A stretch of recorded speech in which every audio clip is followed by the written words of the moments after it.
Good evening, I'm Shelby Shepard. James has the night off. There were protesters right behind me. You can still see a couple of them over there, but a lot of them have actually moved down the street a little ways that way. We're kind of trying to pan for you. This tree is a perfect example of the damage that an emerald ash borer can do.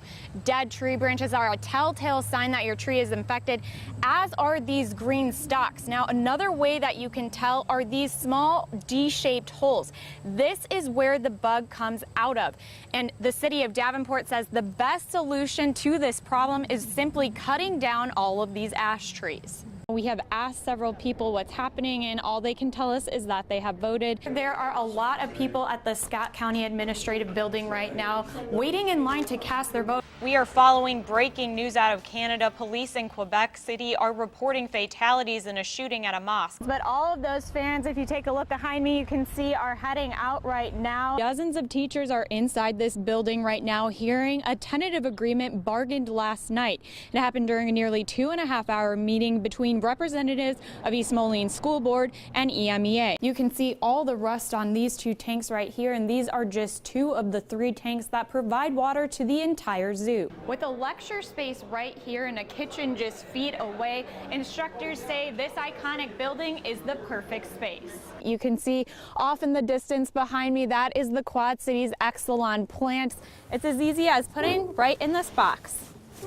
As you can see behind us here, we've got hundreds of people out enjoying a Thanksgiving meal. Now, election judges tell me that we've had about 600 people come through this polling site. Now, this is a polling site for districts 4, 6, 7, and 8. Developing news tops your first 6 minutes tonight. This evening, a federal judge granted an emergency stay for citizens of 7 Muslim-majority countries who have already arrived in the U.S. and those who are in transit. Sharon, before Trump got downtown, dozens lined 3rd Street in front of the Adler Theater. Some were supporters, but most were protesting. One group tells me they wanted to get a message across to the unconventional candidate. Build the dream, not the wall. These protesters with the Quad Cities League of United Latin American Citizens says their message to Donald Trump is simple. I ask people to come out and take a stand against hate. Maria Briviesco is the Iowa Deputy Director of LULAC. She says her group is not necessarily against Trump. He actually says some good things, like, for instance, that he wants to, he's against TPP. For LULAC, it's all about his language. We're here to protest the hate speech that is being used by the candidate. And we're going to ask him to consider being a leader and use positive language rather than negative language. Holding up signs that read "Love Trump's hate" and "Watch your language, children are listening," the group joined dozens of others outside the Adler. I am not a Hillary supporter, but I am an American, and I feel it's my job to be here right now, letting people know that this is not our guy. We're here to express our disdain for Republican candidate Donald Trump. Of course, not everyone was there to protest the candidate. I mostly support. I mean, so close to us. I mean, I live right across the bridge, so it's cool to have him here in the Quad Cities and come give him your full support. Despite both sides voicing their opinions, the scene outside the Adler remained peaceful. Folks down here have been very supportive. We've had a few folks that have come by with some less than supportive things to say, and we just tell them to have a nice day.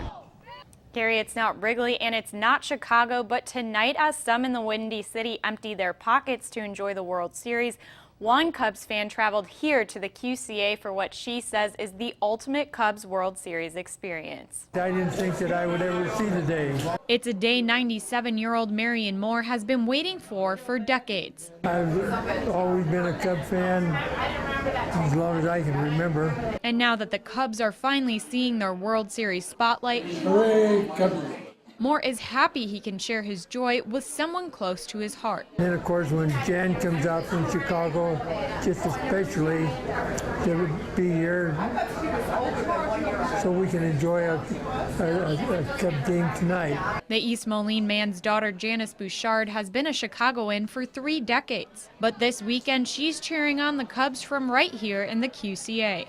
It's a father and daughter moment that I may never get again, and I'm not going to miss it. Bouchard says she drives to the Quad Cities to visit her dad often. And with a Cubs World Series weekend unfolding, there's no one else she'd rather share the experience with. I wish I could have him there today for this game, but I'm so grateful that I can sit next to him and watch it. And despite being more than 150 miles from Wrigley, Bouchard says she's feeling plenty of Chicago spirit. I brought the Chicago Tribune to show him today how excited our city is, and I see it's translated here tremendously. Now the two are looking forward to a weekend full of memories they couldn't get back in the Windy City. What could be better than watching the World Series with my 97-year-old dad? The kids have it wherever they go. I mean, everybody does. In a technology-driven world, I go on Facebook, Instagram, Snapchat. It's difficult for some to stay off their phones. You have to have your smartphone on you. I mean, if you don't, you're like, you know, you're not